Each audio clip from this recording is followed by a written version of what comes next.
অবশেষে এক প্রকার চাপের মুখে শেষ পর্যন্ত নাম বদলাতে হচ্ছে বগুড়ার নবগঠিত 2 ইউনিয়নের।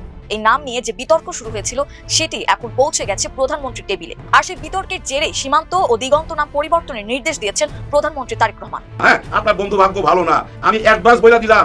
উনার কারণে, শাহ আলম সাহেবের কারণে প্রচুর বদনাম হবে আপনার। হ্যাঁ, প্রচুর বদনাম হবে। ওই যে একটা বদনাম, মামুনের বদনাম কাঁধে নিয়ে বেড়াইতেছেন, ওইটা তো মানুষ ধীরে ধীরে মুইচা ফেলাইছে, ভুইলা গেছে। এখন নতুন করে আবার বদনাম আসতেছে, কারণ আপনার বন্ধু ভাগ্য ভালো না। যে গোপালগঞ্জের উন্নয়নের সেম মডেল এখন হলো শিবগঞ্জের বগুড়া নিয়ে যাওয়া হচ্ছে, এবং আগে হলো একটা দল গিয়েছে, এখন হলো আরেকটা দল এই একই পথে হলো যাচ্ছে। নাতির নামে ইউনিয়ন নামকরণ, মায়ের নামে, স্ত্রীর নামে, এগুলো হলো একদম হীন জাতের পরিচয়। এই মীর শাহ আলমের মতো দুই একটা বাতিল নেতার কারণে দলের ভাবমূর্তি নষ্ট করবে না। আজ অবিলম্বে এই মীর শাহ আলমকে মন্ত্রিসভা থেকে সরিয়ে দিন, দলের লজ্জা আর বাড়বে না। স্থানীয় সরকার প্রতিমন্ত্রী দেখতে পাচ্ছেন যে তিনি ভারতে ওরা রামরাজ্য কায়েম করছেন, উনি এখানে নামরাজ্য কায়েম করছেন। উনার যে আপনার উপজেলা, সেখানে ছেলের নামে, ভাইয়ের নামে, মেয়ের নামে, ভাতিজির নামে, সবার নাম, বংশের নামে উনি ইউনিয়নগুলোর নাম দিচ্ছেন এবং সেখানে বরাদ্দ নিয়ে যাচ্ছেন সবচেয়ে বেশি। খুবই কাবিল লোক। 3 মাসের মধ্যে বুঝা ফেলাইছে আমি হাইরা যাবো। তার মানে কি ভাই, আমি বলবো বুদ্ধিমান। হ্যাঁ, 3 মাসের মধ্যে বুঝা ফেলাইছে। আর বুঝা ফেলাইছে দেখে দেখেন কি গজব বেজ্জতি। হায় হায়, এরকম বেজ্জতি মানুষ মানুষকে করে, হায় হায়, কি চরম বেজ্জতি। ইতিমধ্যে সরকার অনেক অঘটন ঘটিয়ে ফেলেছে। কেন্দ্রীয় ব্যাংকের গভর্নর নিয়োগ, ইসলামী ব্যাংক সহ বিভিন্ন ব্যাংকের দিকে কালো হাত, এইভাবে একটা দলীয় শাসন, একদলীয় শাসন বাংলাদেশে কায়েম করার চেষ্টা করা হচ্ছে। আসসালামু আলাইকুম। আপনারা জানেন যে বিএনপি সরকার ঠিক আওয়ামী লীগের দেখানো পথেই হারতে চলেছে। বিএনপির এক প্রতিমন্ত্রী মীর শাহ আলম তার এলাকার নাম পরিবর্তন করতে গিয়ে সেই একই এলাকার 2টি ইউনিয়নের নাম তার 2 ছেলের নামে করে। ঠিক তখন থেকেই সারা দেশব্যাপী তোলপাড় সৃষ্টি হয়ে যায়। তারপর তিনি বাধ্য হয় সেই 2টি ইউনিয়নের নাম পরিবর্তন করতে। ভিডিওর শুরুতেই আপনারা এই সংক্রান্তই বেশ কিছু ভিডিওর অংশ বিশেষ ইতিমধ্যেই দেখেছেন। মূলত আজকের এই ভিডিওটিতে সেই সকল ভিডিওর বিস্তারিত আলোচনা দেখতে পারবেন। ভিডিওর শুরুতেই যে সকল ভিডিও দেখেছেন তা থেকে হয়তো ইতিমধ্যেই আন্দাজ করতে পেরেছেন আজকের এই ভিডিওটি কতটুকু গুরুত্বপূর্ণ হতে চলেছে। অতএব চলুন কথা না বাড়িয়ে একটি লাইক দিয়ে সম্পূর্ণ ভিডিওটি দেখে আসি। একটা জিনিস ভেবে খুব অবাক হই যে বিএনপি মনে করে যে মানুষ মনে হয় বলদ, মানুষ মনে কিছু বোঝে না। মীর শাহ আলম তিনি স্থানীয় সরকার প্রতিমন্ত্রী, সংসদে দাঁড়িয়ে তিনি বলতেছেন যে এই যে তার এলাকায় 2টা ইউনিয়নের নাম চেঞ্জ হলো, সীমান্ত, দিগন্ত, এগুলি কাকতালীয়। আবার তার নামে একটা উপজেলার নামকরণ, তারপরে তার লন্ডন প্রবাসী ভাতিজির নামে স্বর্ণলতা ইউনিয়ন নামকরণ, এগুলি সব কাকতালীয়। কাকতালীয় হলে একটা ঘটে, 2টা 3টা ঘটে। তিনি স্পষ্টভাবে বললেন যে এগুলো কাকতালীয়, তিনি সুপারিশ করেননি। এমনকি যে সাংবাদিক রিপোর্ট করলো তাকেও তিনি মামলা দিয়ে কারাগারে ঢুকিয়েছেন। একটা সরকার ক্ষমতা এলো মাত্র 3 মাস। এই 3 মাসের ভিতরে আমরা যা দেখলাম এটা আমাদের স্মরণে থাকবে। প্রধানমন্ত্রীর বাল্য বন্ধু হচ্ছে এই মীর শাহ আলম। এমনকি স্বরাষ্ট্রমন্ত্রী জনাব সালাউদ্দিন আহমেদ তিনিও বলেছেন যে এই মীর শাহ আলম হচ্ছে সবচেয়ে পাওয়ারফুল। তারাই বলতেছেন যে আমরা বিভিন্ন কাজকামের জন্য এই মীর শাহ আলমের কাছে যাই। গত 4 মাসে নিজ উপজেলা শিবগঞ্জে বরাদ্দ 74 কোটি টাকা, যা দেশের 20টি সাধারণ উপজেলার সমান। অথচ দেশের 100টি উপজেলায় এখনো উন্নয়ন বরাদ্দ শূন্য। তাহলে প্রশ্ন হচ্ছে যে বাংলাদেশে কি শুধু ট্যাক্স দেয় ওই শিবগঞ্জের মানুষ? অন্যান্য উপজেলার লোক কি ট্যাক্স দেয় না? অন্যান্য উপজেলার লোক কি বাংলাদেশের নাগরিক না? এটার উত্তর কে দিবে আমাকে বলেন। এখানে প্রধানমন্ত্রী নিজেই বলেছেন যে কোনো বৈষম্য করা হবে না। সেখানে একটা উপজেলায় 74 কোটি টাকা। এখন দেখুন শিবগঞ্জে 42 কোটি টাকার একটা উন্নয়ন কাজ বরাদ্দ হয়েছে। এখন 42 কোটি টাকার কাজ তো দিতে হলে ওপেন টেন্ডার দিতে হয়। এই কারণে এই মীর শাহ আলম করলো কি, সে এই 42 কোটি টাকার কাজকে 16টা ভাগে ভাগ কইরা টুকরা টুকরা করছে। কাজে এক টুকরায় পড়ছে 3, 4, 5 কোটি, যাতে এগুলা একটা নির্দিষ্টভাবে টেন্ডার দিয়ে একটা নির্দিষ্ট ঠিকাদারকে দেওয়া যায়। কারণ 42 কোটি তো বড় সংখ্যা, এটা তো ওপেন টেন্ডার দিতে হবে। আর ওপেন টেন্ডার দিলে কে পায় না পায় তার তো ঠিক নাই। এই কারণে 42 কোটি টাকার কাজকে 16 টুকরা করে 16 ভাগের 5 ভাগ দিয়েছেন নিজের সেলের ঠিকাদারি প্রতিষ্ঠানকে, আর বাকি 11 টুকরা দিয়েছেন বিএনপির অন্যান্য নেতাদেরকে। এই হচ্ছে তারেক রহমান সরকারের আই হ্যাভ এ প্ল্যান। যিনি কিনা মিথ্যা কথা অনবরত বলেন, যিনি কিনা এই তারেক রহমান সরকারের ভাবমূর্তি চরমভাবে ক্ষুণ্ণ করেছেন। দৈনিক অগ্রযাত্রা প্রতিদিন পত্রিকার ভারপ্রাপ্ত সম্পাদক রেজানুল ইসলামকে গ্রেপ্তার করা হয়েছে বগুড়ার ডিবি পুলিশের একটি দল গতকাল রাতে গাজীপুর উপজেলার গাছা উপজেলা বোটবাজার থেকে তাকে গ্রেপ্তার করে শুধু এই মীর শাহ আলমের বিরুদ্ধে সংবাদ প্রকাশ করার কারণে।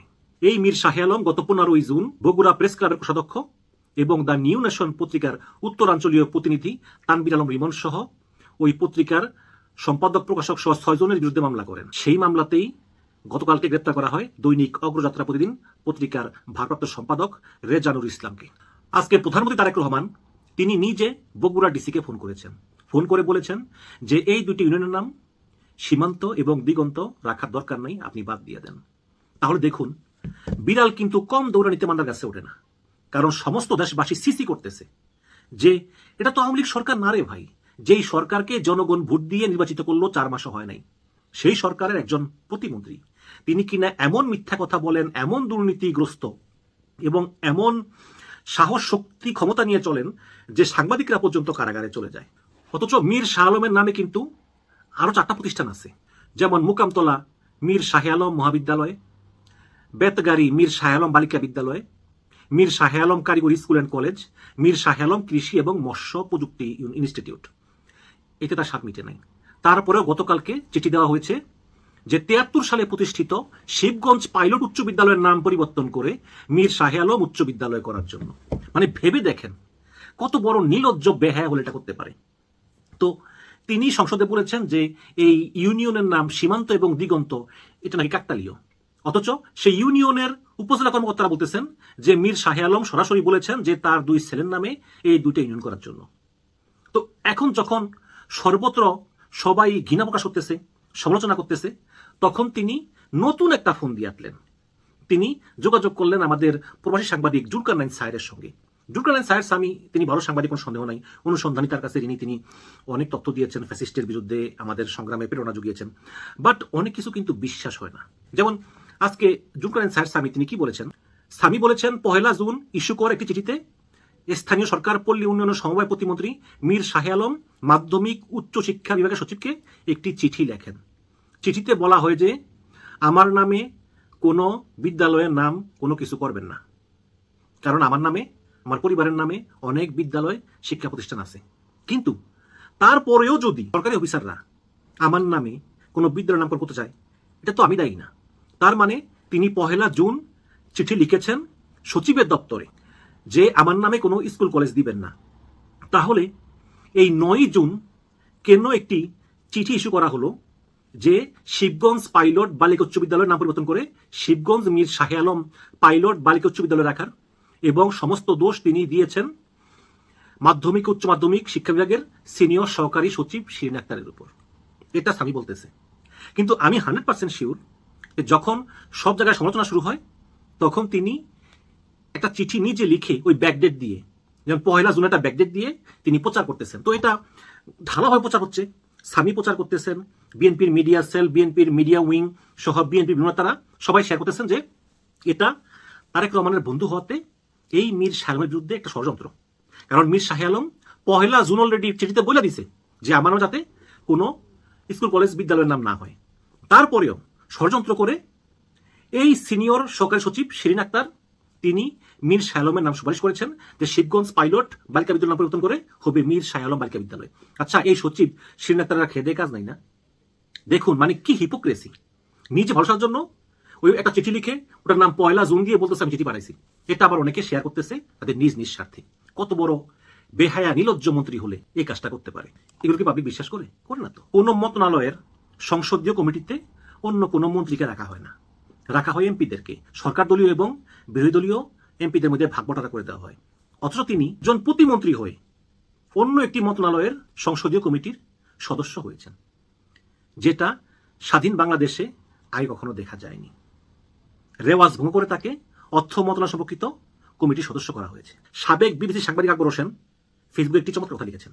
তিনি লিখেছেন ওই লোকটাকে দেখে আওয়ামী লীগের মাহবুবুল আলম হানিফের কথা মনে পড়ল বহুদিন পরে। 2009 সালে আওয়ামী লীগ ক্ষমতা আসার আগ পর্যন্ত মাহবুবুল আলম হানিফের কোনো খোঁজ ছিল না, এবং 5ই আগস্টের পরেও হানিফের কোনো খোঁজ নাই। মাঝের 16.5 বছর হানিফ সম্পর্কে অনেকে অনেক কিছু জানে। এই মীর শাহে আলমেরও অবস্থা তাই। আওয়ামী লীগের আমলে তার নাম কেউ জানতো না, আবার বিএনপি ক্ষমতা যাওয়ার পরেও তার নাম কেউ জানবে না।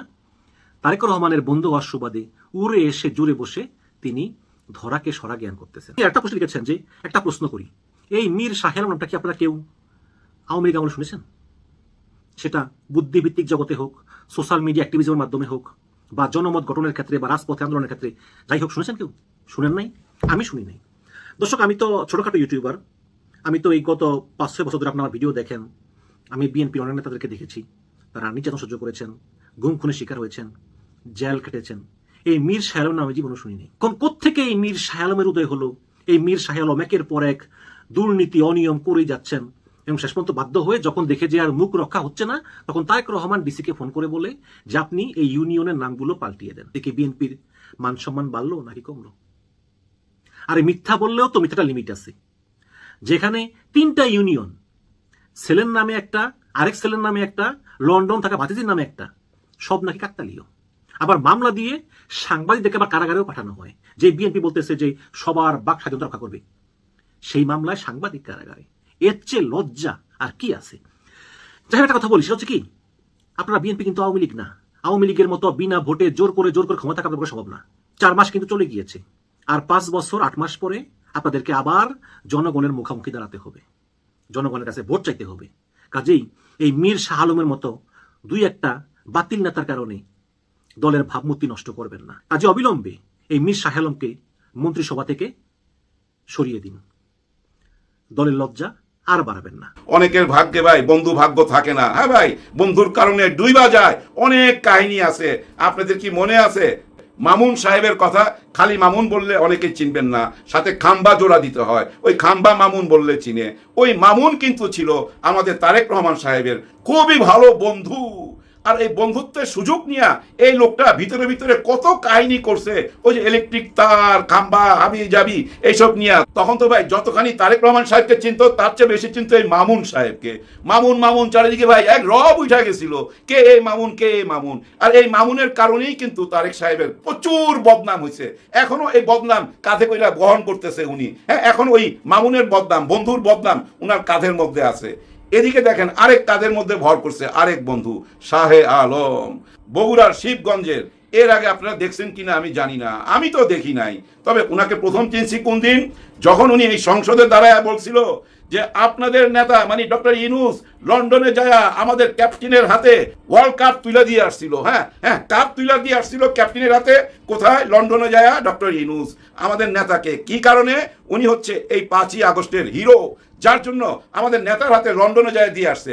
এই সংসদে উনি বলছিল লন্ডনে গিয়ে আমাদের ক্যাপ্টেন প্রধানমন্ত্রী জনাব তারেক রহমানের কাছে ট্রফি দিয়ে নির্বাচনের তারিখ নিয়ে আসছে।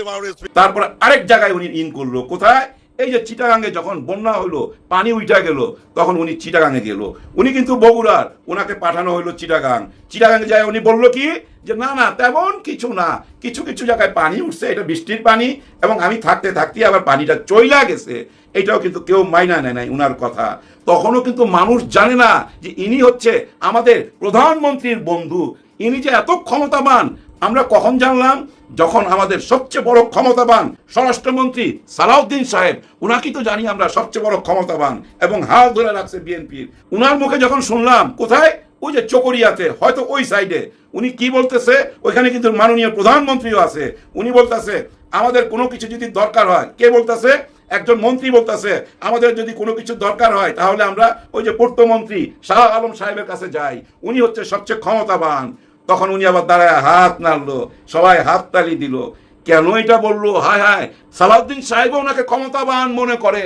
তারপরেই মানুষ গবেষণায় নাইমা গেল, কেমনে এত পাওয়ারফুল হয় একজন প্রতিমন্ত্রী। উনার উপরে কিন্তু বড় মন্ত্রী রয়ে গেছে, এবং উনি কে? মির্জা ফখরুল সাহেব। উনি হচ্ছে আসল মন্ত্রী, আর উনি হচ্ছে প্রতিমন্ত্রী। প্রতিমন্ত্রীর এত পাওয়ার। হ্যাঁ, তাই তো দেখতেছি আমরা তো মির্জা ফখরুল সাহেবের তেমন কোনো আলাপ টালাপ দেখি না ভাই। হ্যাঁ, উনার পাওয়ারও দেখি না। পাওয়ার দেখতেছি উনার পাওয়ারটা আমরা বুঝলাম কখন? যখন ওনার ছেলে সীমান্ত, দিগন্ত, ওনাদের নামে ওনার ওই যে ইউনিয়নের নাম রাখলো। এবং এমনও শোনা যায় ওই যে স্বর্ণগ্রাম, ওইটাও নাকি ওনার ভাতিজির নামে। গুজবও হইতে পারে, কিন্তু এইটা কি গুজব? এই যে এখন যেটা দেখলাম, একটা স্কুল টোটালটা ওনার নামে করে নিছে। হ্যাঁ, ওনার নাম দিছে স্কুলের নামের সাথে। এটা কি গুজব? এটা তো ভাই কাগজপত্র দেখা যাচ্ছে অনলাইনে। তার মানে কি দেখেন, এর আগে যে সমালোচনা হইলো যে উনি কিছু ইউনিয়নের নাম রাখছে ওনার সন্তানদের নামে, তারপরেই তো সাবধান হয়ে যাওয়া উচিত ছিল না? সাবধান হইলে তো ভালো হইতো। এরপরে যদি এই নিউজটা আসে যে একটা স্কুলের নামই বদলায় ওনার নাম দিয়ে দিছে, তাহলে কি মেসেজ যাচ্ছে সমাজে? ভালো মেসেজ যাচ্ছে। এই জন্য বললাম আপনার বন্ধু ভাগ্য ভালো না। হ্যাঁ, আপনার বন্ধু ভাগ্য ভালো না। আমি অ্যাডভান্স বইলা দিলাম, উনার কারণে, এই শাহ আলম সাহেবের কারণে প্রচুর বদনাম হবে আপনার, হ্যাঁ প্রচুর বদনাম হবে। ওই যে একটা বদনাম, মামুনের বদনাম কাঁধে নিয়ে বেড়াইতেছেন, ওইটা তো মানুষ ধীরে ধীরে মুইচা ফেলাইছে, ভুইলা গেছে। এখন নতুন করে আবার বদনাম আসতেছে, কারণ আপনার বন্ধু ভাগ্য ভালো না। অতীতে এটা প্রমাণ হয়েছে, এটাও দেখবেন প্রমাণ হবে যদি এখন সাবধান না হন। আর এখন তো সাবধান হওয়ার সময়। চারিদিকে কেমন একটা হেবা লেগে গেছে, বিরাট বড় একটা ঘটনা ঘটতে যাচ্ছে, সবাই সাবধান হয়ে যান। বিশেষ করে ভাই এই দেশের যারা, এই দেশকে যারা ভালোবাসেন, আপনারা সবাই সাবধান হয়ে যান, কোনো উস্কানিতে কান দিবেন না। এই যে গাইবান্ধা পলাশবাড়ি নিয়ে যে ঘটনাটা ঘটতেছে, ওইখানে শিব মন্দির বানাইছে এবং ওইখানে কৃষ্ণের মূর্তি আছে, যারই মূর্তি থাকুক ওইটা ওনাদের ব্যাপার। ওই মূর্তি কতটা হাইট করলো না করলো, ওই মূর্তিটা কতটা হাইট করলো না করলো, এইটা নিয়ে এখন প্রচুর আলাপ হচ্ছে। কারণ কি জানেন, ওই মূর্তির হাইট হচ্ছে 81 ফিট। আর ভারতের গোয়াতে একটা মূর্তি আছে শিব মূর্তি, ওইটার উচ্চতা 77 ফিট। তার মানে কি ওইটার চেয়ে এটা বেশি হাইট, ভারতের মূর্তির চেয়েও বাংলাদেশের মূর্তির হাইটটা বেশি। এটা নিয়ে অনেক আলাপ আলোচনা হচ্ছে। কিছু কিছু সনাতনী ভাই বোনরা দেখলাম এই অনলাইনে আইসা অনেক মাথা গরম করা কথাবার্তা বলতেছেন। এই বলার পিছনে কারণও আছে। কেউ কিছু ফটোকার্ড বানিয়েছে, কোনো ধর্মকে আঘাত করছে, নিশ্চয় সনাতন ধর্মের ভাই বোনদেরকে আঘাত করছে। ওই আঘাতের কারণে ওনারা বলতেছে, তুই তাকারি কইরা বলতেছে, যেদিকে কেউ চোখ দিলে চোখ তুলা ফেলামু, ঢাকা শহর কাঁপায়া ফেলামু, কেউ যদি এখানে থাকতে না চায়, মানে গাইবান্ধা যদি কেউ না থাকতে চায়, তারা চইলা যাইতে পারেন। এই যে গরম গরম কথা বলতেছেন, এতে কিন্তু অনেকের মাথা গরম হয়ে যাবে। আমি ভিডিওটা দেখাইতে পারতাম, দেখাবো না। আমি আশা করছি সম্পূর্ণ ভিডিওটি দেখেছেন এবং এই ভিডিওর সাপেক্ষে আপনার কি মতামত সেটা অবশ্যই কমেন্ট বক্সে জানিয়ে যাবেন। ভিডিওটি ভালো লেগে থাকলে শেয়ার করতে ভুলবেন না। আমাদের এই চ্যানেলে নতুন হয়ে থাকলে চ্যানেলটি সাবস্ক্রাইব করে চ্যানেলের পাশে থাকবেন। আর যারা ইতিমধ্যেই চ্যানেলটি সাবস্ক্রাইব করেছেন তাদেরকে অসংখ্য ধন্যবাদ। দেখা হবে নতুন কোনো ভিডিও নিয়ে, ততক্ষণ সবাই সুস্থ থাকবেন। আল্লাহ হাফেজ।